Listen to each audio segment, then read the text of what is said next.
I'm Kendall Rogers. I am pitch hitting for Mike Rooney this week. I know I'm not quite as beautiful, but I do have a little bit more hair thanks to the hat I have on. But Yeah. today I've got two special guests.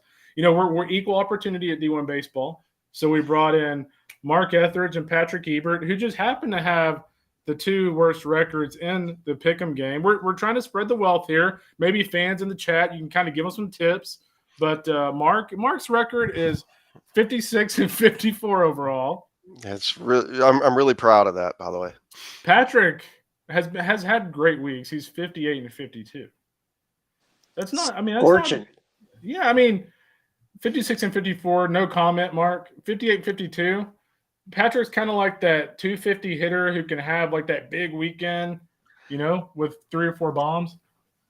Well, I'm more of a consistent 5-5, 6-4 kind of guy, except last week. Last week was bad, guys. It was bad. I could have. Yeah, I mean, I love you, but yeah, that's not good. It was 2-8, and let's move on. Yeah. Well, Agreed. let's take a quick moment to thank our sponsor, S2 Cognition. Those guys deliver a revolutionary approach to helping athletes understand how in-game decisions impact their performance from youth to pro. Vade Landers and company, those guys are doing some fantastic work over there. The technology they're using, helping programs all over the Southeastern Conference, helping programs all over the country. So check those guys out at S2 Cognition on Twitter and s2cognition.com. So check them out. Guys, let's dive right into this. There's no reason to kind of beat around the bush here. Let's go right into our series of the week. The first one we're going to take a look at is number 4, Arkansas, at number 19, Auburn. If you saw our latest projections this week, Arkansas just out of the top 8, Auburn just inside of the top 8. Obviously a big weekend for Arkansas to kind of vault back into that top 8. Let's start with Mark, our nerd master in chief over here. Mark, what's kind of your take on Arkansas at Auburn?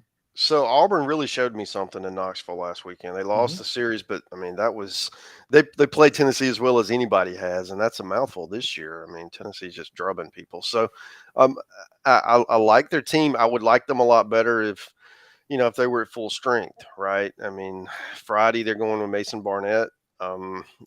He's certainly talented, but we'll see how he does in that big role.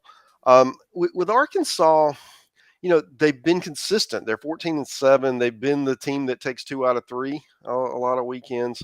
I'm picking Arkansas basically because, Auburn has to make that adjustment, right? When you lose your Friday guy and people move into new roles, there's kind of a feeling out period. You got to figure your staff out, things like that. And against a good team, that's really challenging to do. And I'm in a really fun series and kind of one that could go either way. I'm going with Arkansas. Yeah, what do you have, Patrick? Yeah, I too am going with Arkansas. I still think they're one of the most complete teams in the nation. I think, after Tennessee, you may have Oregon State in that conversation. And for me, it's either Oregon State or Arkansas when you're talking about those top teams from top to bottom. I still think Tennessee's actually doing Arkansas a favor because Arkansas has been that team in the spotlight the past few years. Tennessee has since took that on this year. Arkansas is still not playing as well as they could, especially in that starting lineup. But the starting pitching's been really good. The bullpen's been really good. They got the best middle infield combo in the nation, and I don't think that's even debatable. So I just think at some point they're truly going to start clicking if they're not already and just start to roll. Yeah, and the guy that needs to kind of heat up for them is Bob Moore. I mean, Bob Moore's hitting 197 in Southeastern Conference play. Clearly an 80 defender, but he's got to get going offensively for those guys to kind of meet their goals that they had coming into the season. Let's go Patrick's direction here. Number 18, Maryland at Rutgers. By the way, I'm taking Auburn at home. I'll be the one person who's taking Auburn. Number 18, Maryland at Rutgers. Obviously, this is a big series for Rutgers. Rutgers had an opportunity a couple weeks ago against Iowa. Iowa went on the road, took 2 out of 3 in Piscataway. Rutgers gets Maryland at home this weekend. Sounds like Nick Dean is good to go for the Terps, which is great news for Rob Vaughn and company. Patrick, what say you? Yeah, I'm picking Maryland in this series. I think the starting pitching is what sets them apart. Last weekend, they moved Nick Dean to the Sunday role. They actually moved Ryan Ramsey up, and he pitched a perfect game. So it makes them look pretty dang smart for doing that.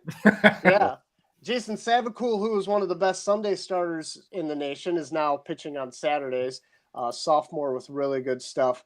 In the lineup, they have 4 guys with double-digit bombs. Not to take anything away from Rutgers, they're having an amazing season. I just think that starting pitching is the difference. Both those teams, too, tops of the Big Ten. I think it helps put that conference on the map a little bit this weekend. I think Rutgers just suffered their 10th loss of the season. Maryland has yet to reach 10 losses on the year, which just speaks to how well both of those teams are playing. Yeah. Not a lot to add from there. I'm going with Maryland. I mean, obviously the starting pitching is for me the difference. And then just looking back to when Rutgers had the big series at home with Iowa, they didn't pass that test. They get another shot at it, but it's against probably an even better team. So I'm definitely going with Maryland. Yeah, well, once again, I'm the one person who actually went with Rutgers. Kind of looking at the Scarlet Knights last week, Ryan Lasko is our reigning National Player of the Week. Lasko now, guys, hit with 13 bombs, 42 RBIs, also hitting 355 for the Scarlet Knights. He's going to have a big weekend. I'm going to take Rutgers. I think there's a little bit of sense of urgency of Steve Owens' club, so I'm going to take the home team here. The next series, guys, an ACC showdown, number 10 Louisville at Wake Forest. Wake Forest still sitting pretty with a 25 RPI, but they're 10 and 11 in the ACC. If you're the Demon Deacons, you want to get that conference record above 500. Going down the stretch as you get closer to the postseason. Let's start with Mark on this one. Louisville at Wake Forest. I've got Louisville. Yeah, I do too. I just think that they're just playing a little bit better right now. The series being at Wake kind of gives me a little pause. But Louisville has been the more consistent team over the course of the year, and right now they're playing really well. Both these teams' offenses are absolutely just loaded, and it's you think you may have like a big offensive weekend as a result. And I'll tell you what, Louisville is the last team you want to get into a track meet against. Like they just, I don't know if there's any team that just piles on run faster and harder than the Cardinals do. So for that alone, I'm taking Louisville. All right. Sounds like everybody likes the Cards. Here's an interesting one. Going out to the Big East, you have Creighton at Connecticut. Guys, I think if there's a weekend that UConn could lose a series, it's to Creighton. With that said, I like what Pat Gallagher and company have done this year. My man Josh McDonald continues to do a great job with their pitching staff. I've got Connecticut at home. Patrick, we'll go back to you on this one. Who do you have in this series? Yeah, I got UConn too. This is a tough one. I think both these teams are really evenly matched. I think it's a fantastic Friday night showdown between Austin Peterson and Dylan Tabrock. And the thing is, these teams do not like each other at all, which adds to the intrigue. I think UConn's at a huge advantage with this being at home. I like UConn's pitching better overall, and therefore I'm leaning towards the Huskies to win this series. Yeah, I mean, I agree. I've got UConn here. It may be the kiss of death here. We're all in agreement, especially for UConn. Patrick. I know, right? The Creighton fans are all excited, but it's this is the big series in the Big East, and these are the two best teams, and I think certainly the home field is going to help. And I'm going with UConn. All right, going up to the Beaver State, Aaron will be out in Corvallis this weekend. I think it's supposed to be 50 degrees and rainy, so I'm sure Aaron's going to love that, considering they have an open press box in Corvallis. Oregon at number 2, Oregon State. The Beavs took the midweek game between these two teams earlier this week. Mark, this is a big series for Oregon. They were in our hosting top 16 host this week, but they're 2 games out of first place in the conference. If they lose this series, it becomes a tougher road to hosting. Yeah, it does. And the opportunity, especially with their RPI being where it is, it's there, right? If they could get this series, but these two teams played this week, right? And Oregon State won was it 2-0, a close game like that. So they're very familiar. Obviously, they're rivals. It should be a great atmosphere. 2 really good teams, but Oregon State's the better team. Yeah, once again, agree. I said it earlier when I was talking about Arkansas. I think Oregon State is one of the most complete teams after Tennessee, and until I've shown something that proves me wrong, I'm going to keep picking teams like that to win. I'm going to pick Oregon State here. I want to point out the season Cooper Jerpies have. I'm sure you guys are well aware of man. it. It is simply incredible. I think it's like pitcher of the year quality. Not headline stuff, but still really good stuff, and the metrics are off the charts. It's going to be fun to watch him pitch down the stretch, especially. That's all I got to say. I think it's going to be the Beavers in this series. Yeah, and I'm taking Oregon State too. You think back to last year, Oregon won 2 out of 3 over the Bees, but I think the Bees get revenge this weekend. Jerpy, by the way, 109 strikeouts, 13 walks in 67 and 2/3 innings. That's your leading candidate for National Pitcher of the Year right there. Yep. That goes without saying. I'm taking Oregon State. Let's go to the Big 12. You got Oklahoma at TCU. We just talked about Oregon and hosting. This is a big series for TCU in terms of hosting. TCU's RPI sitting in the mid-30s right now. That RPI needs to climb to get back in the top 16 discussion. The Frogs have to take care of business at home, and they'll have to do it without Riley Cornelio, who's on the shelf with pronator, a strained pronate.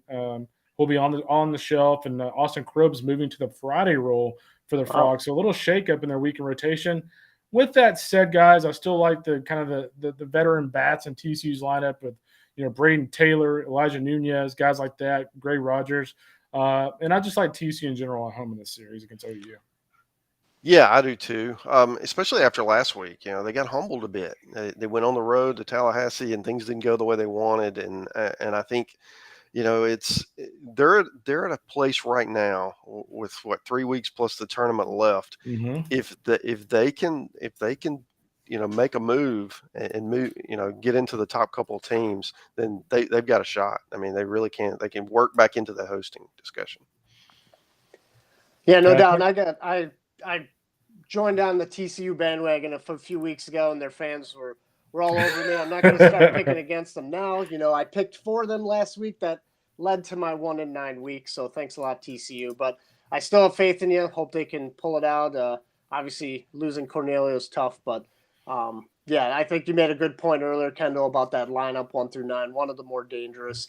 They go home. Last week they were on the road at Florida State. Obviously, a very tough assignment there.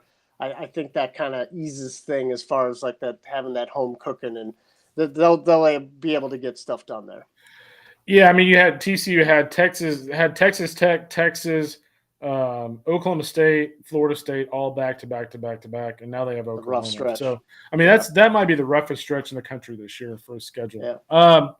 To the SEC, a big series between Vanderbilt and Georgia. It has not been the season that Vanderbilt expected, specifically in conference play. The Commodores coming off a series loss last weekend to Texas A&M. Georgia, guys, has Tennessee on the road next weekend. They're sitting at 12-9 in the league. Georgia's still sitting in pretty good shape for hosting right now, but a series loss to Vandy coupled with a series loss to Tennessee, things start to get really dicey going into the final weekend of the regular season. What do you guys think? I've got Georgia at home. I just like the versatility of Georgia. I think the offense is better than Vandy right now, and obviously I love Jonathan Cannon on the front of that weekend to kind of get them going. Yeah, I do too.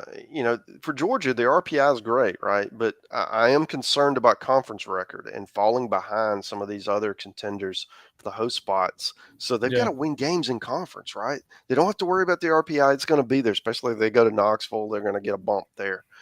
But if they fall behind, in LSU and Auburn and maybe some of these ACC teams pop up, and Georgia Tech, pops into that area where the fringe host area, from 14 to 19, 20. Georgia's got conference record is an area where they can propel themselves up the charts, and that's what they've got to do this weekend, and I believe they will. Yeah, I'm actually going with Vanderbilt here. This was actually the toughest series for me to pick, just because I do think there's a lot of these teams share so much in common, just for the details that were just laid out. Both of them are coming off of series losses, so they kind of have their backs against the wall. I think Vanderbilt's looking still for that key series win. They're kind of lacking in those this season. It's so uncharacteristic of the Commodores. I think this could be that opportunity for them to have it. I think their pitching staff is really underrated, just how good it is, and the lineup is dangerous. So I think I just have a feeling they're going to respond well this weekend and pull out a series win.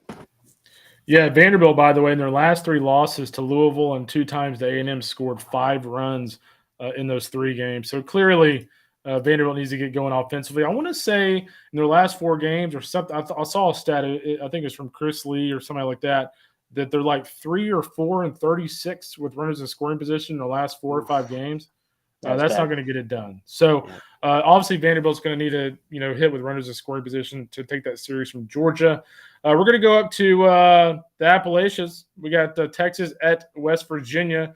We talked about teams that are trying to get back in the top 16 discussion. The Longhorns are part of that group. Texas, has the RPI within range. Conference record, conference standing is problematic. They're sitting 6th in the Big 12 right now. And they have to go to West Virginia. And the only pitching matchup that's guaranteed right now is Jacob Waters against Pete Hansen. Both teams are TBA the rest of the weekend. Texas used Tristan Stevens out of the bullpen midweek. So who knows what they're going to do with Tristan Stevens this weekend. Guys, I have West Virginia at home. I think at home with a full house, they're a little bit different team. I like West Virginia in this series. Yeah, I mean, you never know which Texas you're going to get, right? And we didn't get good Texas last week. I'm betting on the bounce back, right? And as the calendar turns to May, that all that talent on the roster, they're going to figure it out and make a run here late. Yeah, I'm counting on that bounce back as well. I think Texas is much better than what they've been playing. I think Lucas Gordon's given them a second starter. He proved it again last weekend. I think that's really important. I really like the way West Virginia is played. I got to see them earlier this year, and I love that action offense that they run. I just think pitching-wise, at some point in time, especially against a Texas lineup that can get hot in a hurry, I just think that the Longhorns figured out and find a way to win this series. Yeah, it's going to be fascinating. You just don't know what to expect in that series, and frankly, you don't know what to expect in a lot of these series. But going back to the SEC for the final 2, we've got Florida at Mississippi State. I know we all expected this to be an unranked matchup at this point in the year, coming into the season. Obviously, things have not gone as planned for both these teams, guys. Hunter Barco announced earlier this week he will have Tommy John surgery, will not be back for the Gators this year, won't be back for the Gators in general. Obviously, he's going to get drafted very high. Mississippi State obviously lost, Landon Sims earlier in the year, and they've struggled ever since. And Mississippi State coming off that Missouri series loss, this is kind of the make or break weekend for Mississippi State. If they lose this series, I mean that pathway to the postseason is incredibly difficult to say the least. Mark, let's start with you. Yeah, you covered a lot of my points there. I mean, it really is the make or break for Mississippi State. Your RPIs, I mean, they honestly they need to sweep, right? I mean, that going to Missouri last weekend and dropping that series really hurt them. So and home wins don't help you as much as road wins, but home losses hurt a lot. So you've got to take care and you've got to avoid losses, right? And to do that, you have to win. And against Florida, Florida's been so inconsistent. We talked about Texas. There's so much talent on that roster. You keep waiting on them to break out, and maybe they do. Maybe they figure it out down the stretch, and this would be a good time to do it because their RPI is in great shape. But if they drop a couple of series here late, I mean, you're talking about them falling off the bubble. So there's still so much to play for both teams. And Mississippi State's such a fun story because they're defending national champions who might be one of the, best, 40 best teams in the country. And they aren't going to make the tournament because their RPI is so bad. Yeah. Florida's really at risk too, because I mean, their conference record isn't that great. And I see them too as a team that I think you started off this well by saying, like, who would have thought at the beginning of the year we could be talking about both of these teams missing the postseason? I think that's really hurt the SEC overall because they're facing a lot of parity, but it's not good parity. It's not one of those years that you see the whole SEC West dominating minus maybe 1 or 2 team. This is a season where, we're really having a hard time identifying regional hosts, and it seems to change every weekend, reading the Field of 64 and listening to the Nerdcast, it's like you guys are talking about new teams every week. I like the Gators here. I like the firepower in that lineup still. I still like the arms that they have. It's another one of those series similar to what, Texas and West Virginia. I think Florida figures out a way to win this series. Yeah, and I'm taking Mississippi State, guys. I just think, back is more against the wall than it ever has been for those guys. I think at home, I think for Florida, there's no love lost between Mississippi State fans and Florida. I know they love when I talk good about Florida. I think that place is going to be rowdy, knowing what's at stake. So I like Mississippi State in that series. Let's cap this thing off with number 20 LSU at Alabama. Speaking of teams that need some help, Alabama goes on the road last week and gets swept by South Carolina. Again, kind of like the Missouri series for Mississippi State. I mean, that was a total gut punch for Bama. There's no team in the SEC more snake bitten with more bad luck than Alabama. Do their fortunes change this weekend, Mark? I'm not betting on them, but that's probably good news, as we've discussed. I think that the thing is that Alabama had their opportunity to take care of business against a team that was behind them, right? South Carolina in the pecking order, and they get swept. So now, not only do they have LSU this week, they go to Auburn next week, and then they have Arkansas the week after that. So where are they going to find wins? Because if they go 1-2 these next 3 weekends, they're sitting at 12-18 with an RPI probably in the high 40s. They're not going to get in. So they've got to find some wins in these next 3 weeks, more than one per weekend, and they can't get swept, right? And then they've got to go to Hoover and they got to do something. So I don't know. I mean, I don't see a likely path for them. Then on the other side, you've got LSU, who's right in that fringe that we talked about earlier of trying to earn a host spot, right? So this is a winnable road series. This helps you in the RPI. It helps you in the conference standings. And if they feel the ball and they get decent pitching, they should be able to score enough runs to take 2 out of 3 in Tuscaloosa. I really like the way LSU responded last weekend, and I think it said a lot, and I know last week in the preview, we talked a little bit about LSU's defense and not liking them in close games because that defense has been unreliable. And yet they won some closer games over the weekend. And it's important to note too, that the pitching staff has an ERA cumulatively below 4.0. I mean, it's actually quite a bit below 4. And then, of course, the lineup is like when I talked about Louisville before, one of the best in the nation. So I see them getting hot at the right time. I see this as a club that may have figured out some things that weren't going so well from them defensively and maybe figuring things out a little bit here moving forward.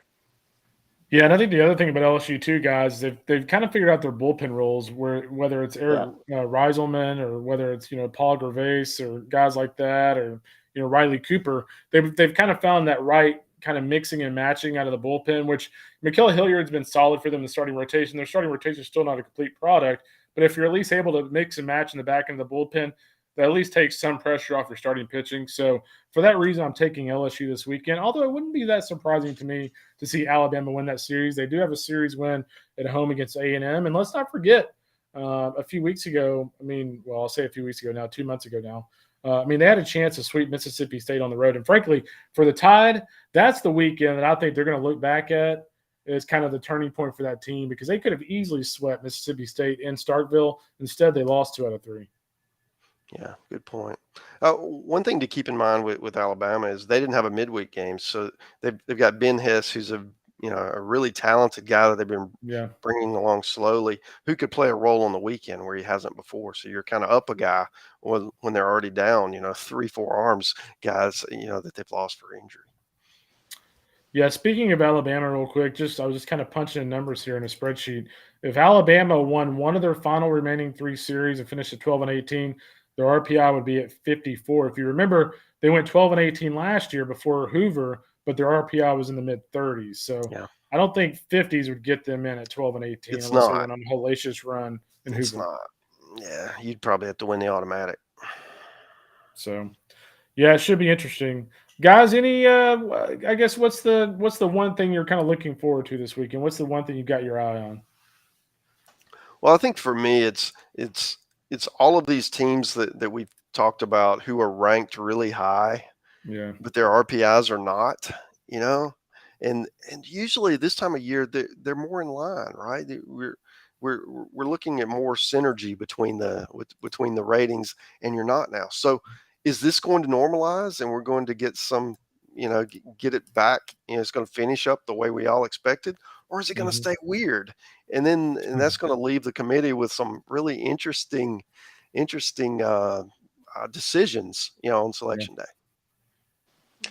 The two series specifically I really like this weekend are UConn, Creighton, and Rutgers, Maryland. And I think it's an opportunity for all four of those teams to really make an impression from a national standpoint. Rutgers really has not been challenged a whole lot this season. Mark brought up the fact that the one series they played against Iowa, and they lost that series when they faced some tough arms. So, if they want to make some headway, and if they want to make a legitimate case for being ranked, come Monday, they definitely need to win that series. And as for UConn and Creighton, both have, especially UConn, for being a ranked team, the RPI isn't like super high, but this is an opportunity for them to beat, a legitimate conference rival, even if they don't have, the RPI that goes with it. This is a chance for them to really make a case for, kind of that postseason resume, build a little momentum heading into the last month of the season. Yeah, and I would say the other thing for Rutgers too is if they lose this series and they find a way to drop out of the number one spot in that league, their RPI is sitting at around 56, 57 right now, and we've seen some kind of jockeying for position between Iowa and Illinois. Obviously, Iowa's RPI is down in the mid 70s now, but if you're Rutgers, you kind of want a little bit of a statement series to kind of leave no doubt on selection day, because if you lose a series and you're the committee, you're kind of looking at their resume going like, where are the big pluses here? Yeah, exactly. Yep. Good point. Awesome, fellas. I think that's about all we have. Thanks to Patrick Ebert and Mark Etheridge for joining us. Runes will be back next week. I thought I did an okay job. I'm not as beautiful as the great Runes. job, I'm not as funny as the Runes. I mean, for a 9-hole hitter, you did okay. Exactly. I don't know how the guy that's like 6'2", 230 ends up being the 9-hole hitter, but so be it, I guess. Yeah. I need to have a talk with Zan Barksdale about that. Hey, Kendall, I'm hitting 8th, so I'm just glad that I got you hitting behind me, because you're going to give me more fastballs. So exactly. I mean, how many teams have a power hitter in the 9-hole? Right. Yeah. Maybe Auburn. Maybe Auburn tomorrow night will put Sonny D in the 9-hole. You think so? Yeah, just for you. Just good strategy. I like it. Right. Yeah, exactly. Bold strategy, Cotton. Hey, like I said earlier, guys, check out our friends at S2 Cognition, our proud partners. Once again, at S2 Cognition on Twitter, s2cognition.com. Guys, we'll have plenty of coverage throughout the weekend. Unfortunately, Patrick's travel got rained out. I think Shotgun's going to try to make it over there, if I'm not mistaken, right? Yeah, and I think he's going to see Creighton, UConn too, as long as the rain holds off. So okay, I'm still looking for a good plan B. So TBD. Okay, well keep us posted on that. Mark will be settled up in the Etheridge man cave. I would assume. Yeah, watching as many games as ESPN Plus will allow. Yeah, I'll be honest with you guys. Yeah, go ahead. Well, I've got how many iPads you have? Well, what I do is I use the Apple TV, and you can quad box it, right? Ooh. So you can have 4 on it at a given time, and then I've got 1 on the laptop. So that's been a life changer, Mark. So earlier this year, I saw like an ad. It was like an ad on one of the commercials for the ESPN game I was watching, and it showed like a quad box. I'm like, wait, hold on a second. You can actually do a quad box? And so I texted Mark and was like, wait a second, you can actually do this? And so I get on Apple TV, and honestly, like, it's changed my life in college baseball. Like, I still go to a lot of games, but honestly, like, if there's a day like I don't want to go to a game, I'll sit there and just watch 4 games plus a game on my computer all day long. So I'm watching 5 or 6 games continuously all day long. Yeah. Friday. Do you need the Apple TV device? Yeah. Yes. Okay. All right. Yeah, you get an Apple TV, go to the ESPN, it's the ESPN app there you go. On the Apple TV. You know, okay. like the you might ask your kids if they can give you your Father's Day present now. Yeah. Good call. Before the tournament season for sure. Yeah, I don't think the quad box is going to help you in Omaha too much. 1 game at a time. Yeah. All right, guys. Spanish. Thanks for joining me. We'll see you soon. Thanks for having me. Thanks, fellas.